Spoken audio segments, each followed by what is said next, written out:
It's Tommy here. In this video, I'm going to be looking at Monero versus Zcash from an investment perspective. And this is really quite a simple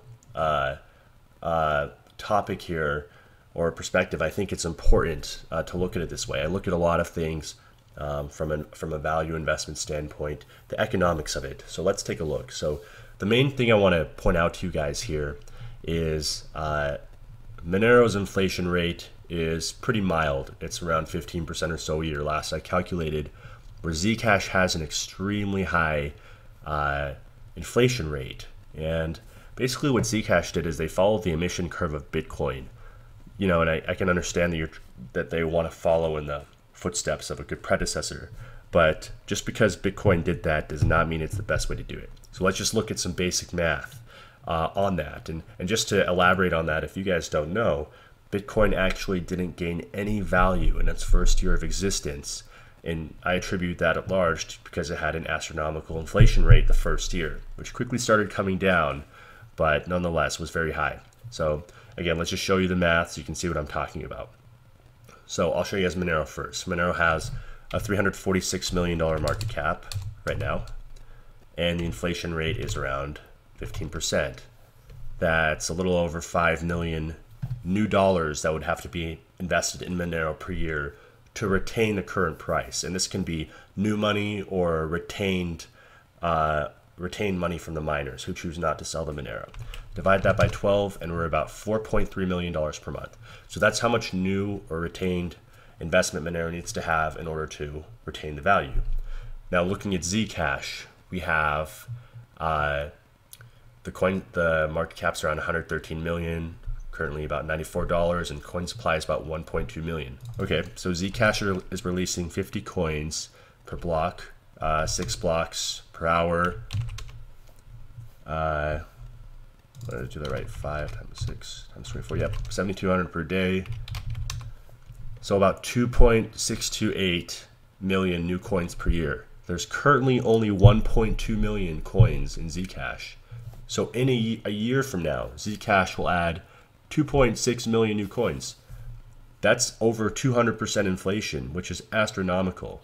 Let's divide this by 12, and we get 219,000 new coins per month. Okay, so we can do some basic math here to see how much new investment will be required. So, or retained investment, 219,000 times, just conservatively go with $94. So remember, Monero needed $4.3 million per month to retain the price. Zcash needs $20 million per month. That's about 5 times more than Monero to retain its price. That's enormous. That's a lot of money that's required there. This actually started out even higher.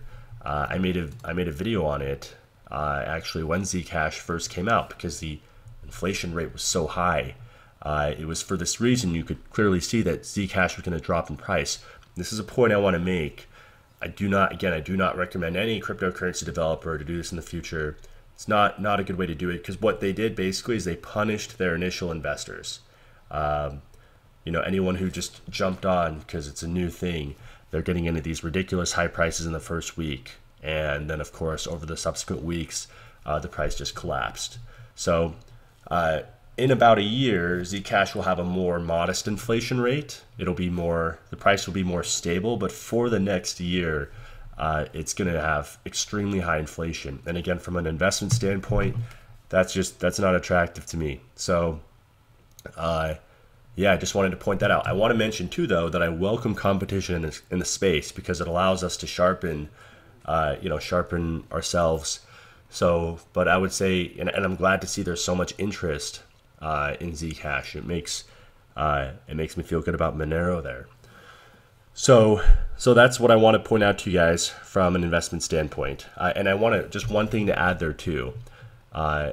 It's been amazing seeing how much money people are putting in Zcash given this high inflation. And again, that makes me positive for Monero. Again, $20 million a month to retain this price. Monero only needs $4 million. So if Monero is gaining the same amount of investment as Zcash, 4 million to 20 million, let's say they both got 20 million a month, Monero would have $16 million extra going into it per month. That doesn't just increase the market cap by $16 million. it would increase it by a multiple of that. You know, something like 3 to 5 times I'd estimate per month. So for that reason, I'd say Monero again has a very bright future here. I just want to touch on some of the aspects of them too, besides the investment standpoint. So the first thing I'll always mention is any cryptocurrency I look at, I'm looking for the test of time. And this is something I've learned years ago, but I like things that kind of prove themselves over time. You know, prove that the developers are there, the community is growing, these kinds of things tend to prove themselves over time, that it's viable, that kind of stuff. Monero has been around for quite a while and has definitely proven itself over the test of time. I believe it's in the top 2% open source projects under development. Quite cool, and the community is, you know, pretty active there. You can see that. Let's see. Another thing to mention is, you know, Zcash anonymous transactions are a bit intensive, and they take a little time to do. I believe it takes over a minute on average to do a Zcash transaction. So that is not something very ideal here. Another major problem is not all Zcash transactions are anonymous. This is a problem because people can get confused. They think they're doing an anonymous transaction when they're not. And also it opens people up to, I love that Monero has all anonymous transactions. And because once you're using it, you just have that precedent. Whereas Zcash, if you're doing an anonymous transaction, it can feel like you're doing something shady where you're not. And I want to point out too, on anonymous cryptocurrency, the value that I see in that is just privacy. You know, the same way we don't want people prying into our social security number or personal business, our bank account, that kind of stuff. That's the precedent I like that Monero creates. It's a human rights thing for me, more than anything. So let's see here.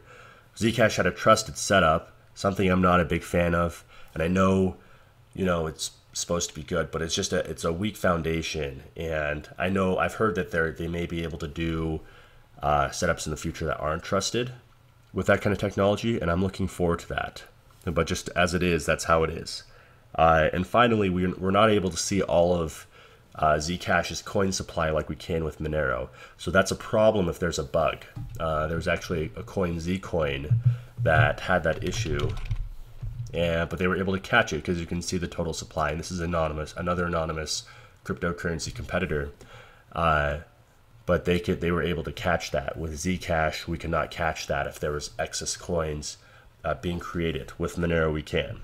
So let's see if there's anything else here.